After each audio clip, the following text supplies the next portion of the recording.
bottom of the market? And this is a question I'm getting, and I'm hearing people saying some people are saying we're at the bottom, we need to start buying more, and then there's other people are saying no, we are not at the bottom. Me personally, I'll be just blunt, I don't think we are.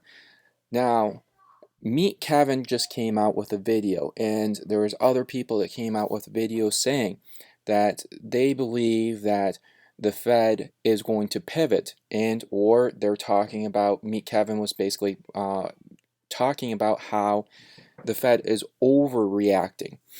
And I can't disagree, and I can't really agree on it too. But let's go over the data that I'm looking at.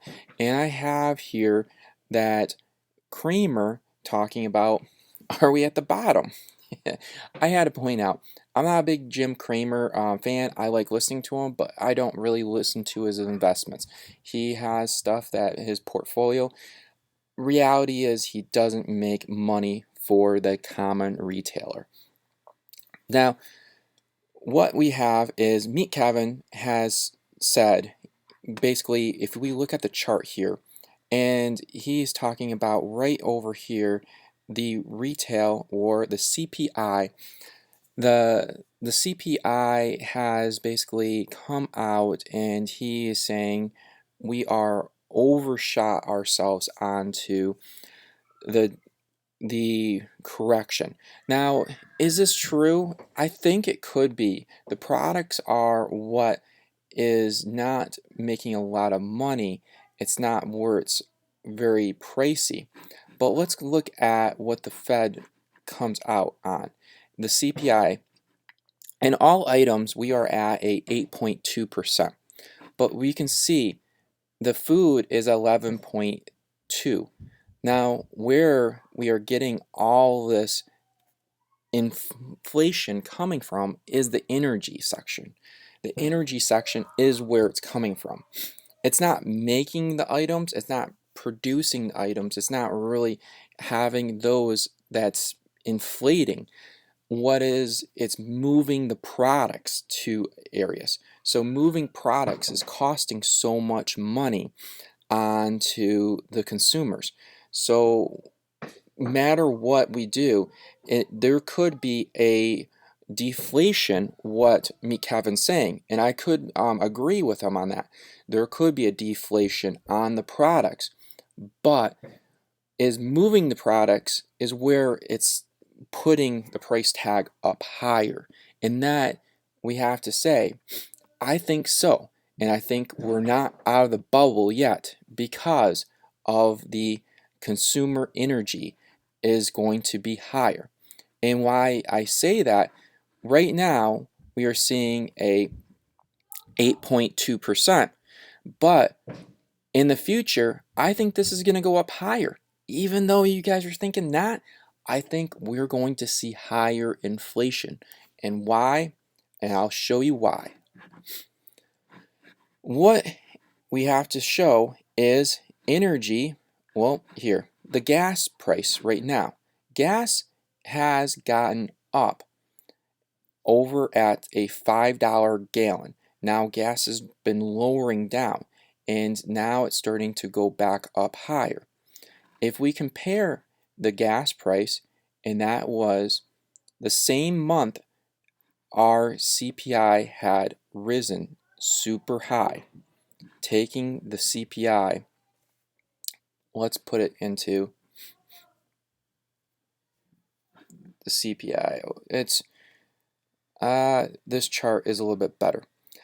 The CPI has risen up to 9.6%. Now, taking that core, you can see it's at 5.9%. Our core went down, but the CPI went up.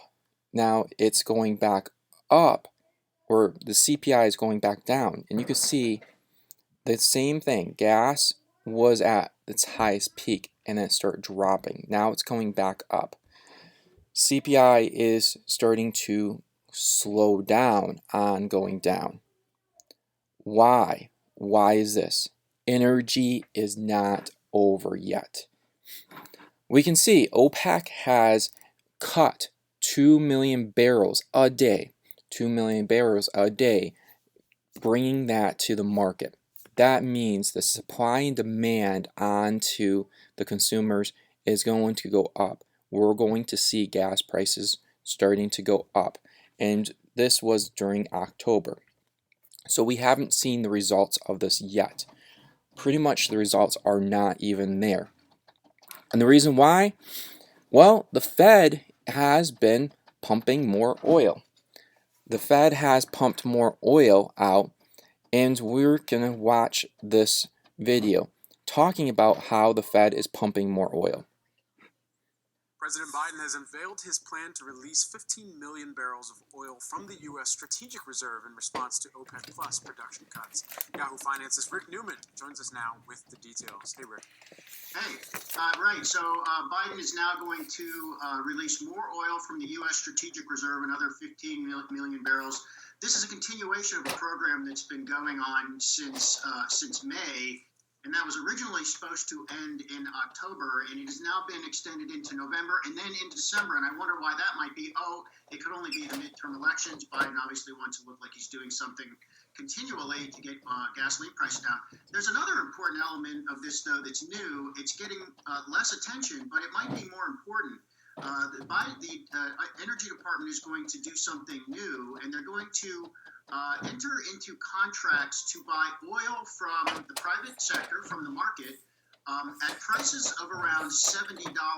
And the reason that's important is that it is telling oil producers that there's going to be demand for oil even when the price falls below current levels. So the government is kind of establishing itself as a customer of last resort, if you will. And the thinking behind this is oil producers will say, oh, well, if oil prices fall, we will still be able to sell it to the government at prices where we can make a profit. And so that's a little bit of extra demand that producers know will be there in the future, and that might get them to produce more oil. We will find out. This goes all the way into 23, 24, and probably even into 2025. So it's meant to have a long-term effect on oil supplies.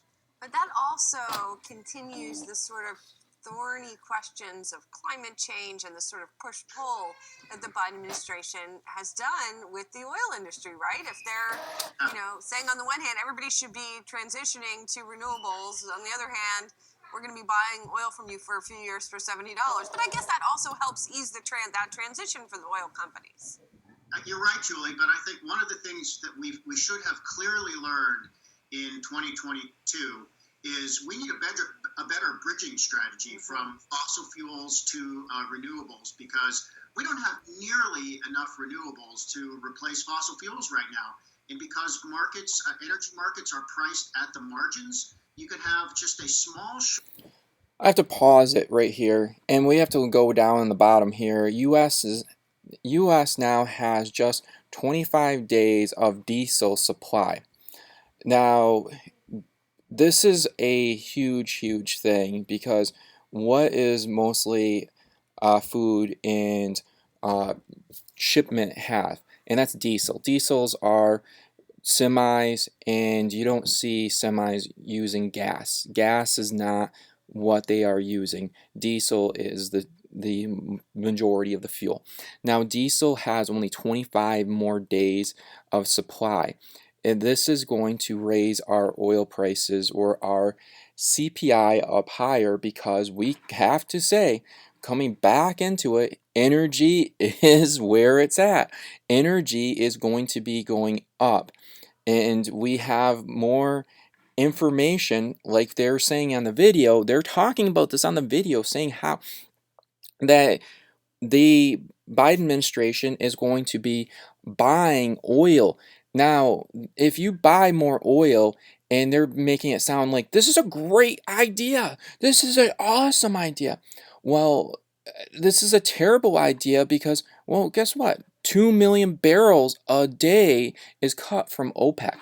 Well, now they're going to be buying more oil, and they just admit that basically this is politically what they are doing. And I don't want to get in too much into political wise, but what he is doing is he's pumping the oil reserve or the supplies out to lower down gas prices. And we have to see that oil has been dropping. Oh, wrong chart. Oil has been dropping. The gas prices have been dropping. And the reason why gas prices are dropping is because he's putting those reserves out in the market. And the reserves out in the market are the reason why we're seeing the CPI lowering down. Now, if we are going to be buying oil, the government, the U.S. government's going to be buying this oil, and I think it needs to be done. Honestly, it needs to be done because we need to have a reserve onto the market. The U.S. government has to have a reserve just in case of, say for instance, we go to war and any crazy effects onto our environment or economy right now, like what is going on right now. But the reasoning why it's a bad situation is the oil prices are going up, and we have to, let's see what we can do. Oil prices, let's look it up. I haven't really looked up oil prices and where we're at on that part, but the oil prices are rising, and we're seeing oil prices right here on the oil is going, it's just zigzaggy. Now, are we at the bottom? Are we seeing the Fed basically going to pivot because they are saying that the inflation is now under control and we are into a deflation? I don't think so. I think we're going to see inflation even higher. And this is my opinion, but my opinion is basically oil prices are going to go back up even harder. And why in November we have to, let's zoom out and zoom into a little bit more. Usually oil prices right in the summertime you can see it going up, but let's see if we can get it. Oil prices are going back up. Right around in the winter time, oil prices usually start rising a little bit more, and you can see it starts dropping after right when summertime hits. This is a very concerning situation because we are seeing September, we're stagnant, but we never were using our reserve at this time. The reserve was not being used right around this time, and you can see how it peaked up a little bit, but the reserve was not there, and OPEC was not shutting down 2 million barrels a day as well. So, are we out of this?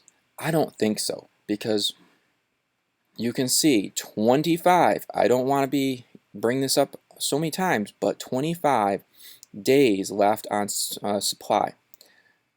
As well, they are going to, he was basically admitting, and I heard this from the White House, that they are bringing out and they're starting to buy more oil. So you're going to be buying more oil and the reserves are down. You're not going to be using the reserves. 2 million barrels a day are down as well. Oil prices are going to go up. I'm sorry to say, oil prices are going to rise, and it's going to rise really, really fast.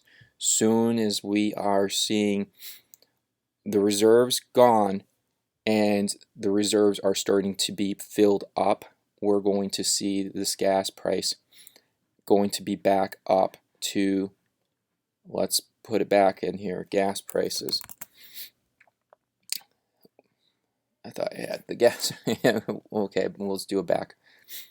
Gas prices back to a 25. It will be at, not 25, sorry. We're going to see gas prices up back over $5. I really think a $5 is going to be where we're going to see gas prices right in November or December. Why is this going to be such a very conflicting opinion? Is because we're back here. We're back in the square one on 20% inflation on the CPI. So, yes, basically, Meet Kevin and a lot of these people are saying the Fed is going to pivot. There's other reasonings they're believing the Fed's going to pivot, but I don't think the inflation is going to stop. If the Fed comes out next week and on the 2nd and says we're going to pivot, we are not going to raise interest rates anymore, we're starting to just consolidate, I think this is going to be a bad sign, because what's going to happen is energy rates are going to still go up. And even if the Fed does raises the interest, well, guess what? It is still going to go up onto energy. Where is the market going to go? What can the market stop on this? How can the market stop? I think where the government needs to focus on, and the Fed is basically, they have their hands tied. They don't have any control over the energy. And the only way they can control the energy is by the U.S. government. And by the U.S. government, they need to go and figure out a way to make energy cheaper. I know there's going to be people out there saying that the Inflation Reduction Act is going to save the day, but sorry to say, I don't see that going to help out either. I think that is going to be a situation that's going to increase inflation. And why I bring that up, I will be very summary onto the whole situation, is to having our inflation onto the energy. We are going to see food prices going up with the Inflation Reduction Act. And why I say that is because we are now moving farming land and farming supplies out of farms, and we are putting the farms to make energy. And this is what's happening in the United States right now. There's farmers that are getting paid to put solar panels and windmills up, and they cannot grow now food. Well, if they're not growing food onto their farm, well, what's going to happen? Your supply and demand onto the food is going to go up, and you're going to see inflation even rise onto this effect as well. So when you see, we're going to see inflation go up even more onto the food. And the Fed is going to say, you know what we're going to do? We're going to raise the interest rates even more. Well, this is not going to even help out the situation even more, because the federal government had made this mess even more of a burden. So what can they do? Well, they need to go back to cheap, affordable energy. Cheap, affordable energy to lower down the energy rates, the energy prices. And if they can do that, they can go back into cheap, affordable energy. What is going to happen? Well, this is going to drop, and then we are going to see the inflation drop as well. Why is this very important? Because we are going to go belly up, because the federal government is going to keep on raising the interest rates because of the dollar.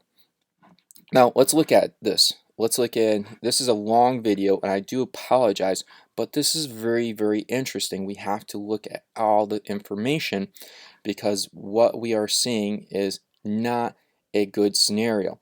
Even though we have a rising wedge, and we are going into a supporting area. The SPY is even in a rising area, and it's gone over the support. And what we are seeing in the support is it could even go up to 390. So we could see this going up to 390, or even going up to almost 400. This is a bad scenario because the market is basically pricing in, thinking the Fed's going to pivot. Now, we've seen that the big companies on Wall Street, Amazon, we've seen all these tech companies are coming back and they're saying they are losing profit. Amazon, Facebook, those are areas that are losing profits. They're losing money. But meanwhile, the market is rallying and saying this is going up. Well, I think this is because you have shorts covering onto top of people buying, and they are trying to get as much into this market as they can possibly get. But where we have to realize is the higher we go, the harder we're going to fall. And this is going to be a realization once we get to the Fed cannot control the inflation. I think we are not even there yet. We are not realizing the Fed cannot control the inflation. And this is a scary scenario. What else I have to say on the dollar? Let's do, yeah. The dollar is getting weaker. So this is a good scenario that when the dollar gets weaker, this is a good thing for the United States economy in a way.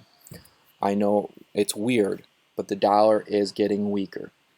VIX is getting back down as well. We are at the 25. So that is a good sign that we're going down. U.S.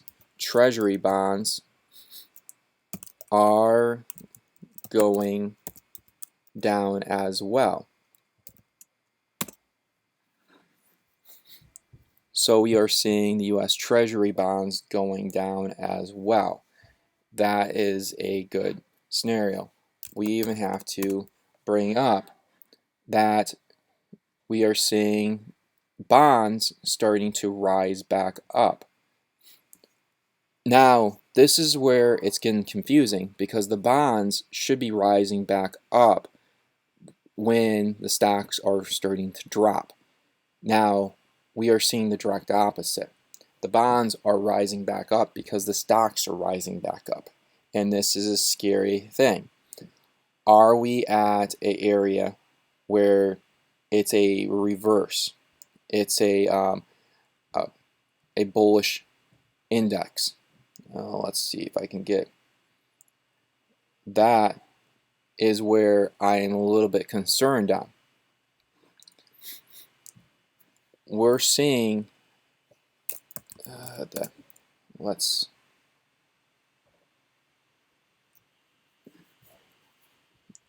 we're seeing a if I can load it back in here.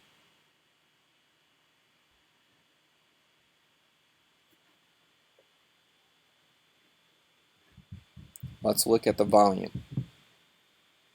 The volume has a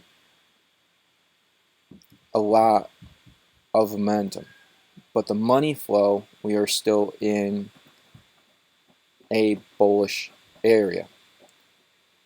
All this stuff shows bullish signs that the market's going to rally and going up. But to me, I'm still bearish on the overall market because I don't know what's going to happen onto the market. But if you like what you heard, definitely subscribe, thumbs up, share. I really appreciate it. My kids are here and I appreciate you listening through the whole thing.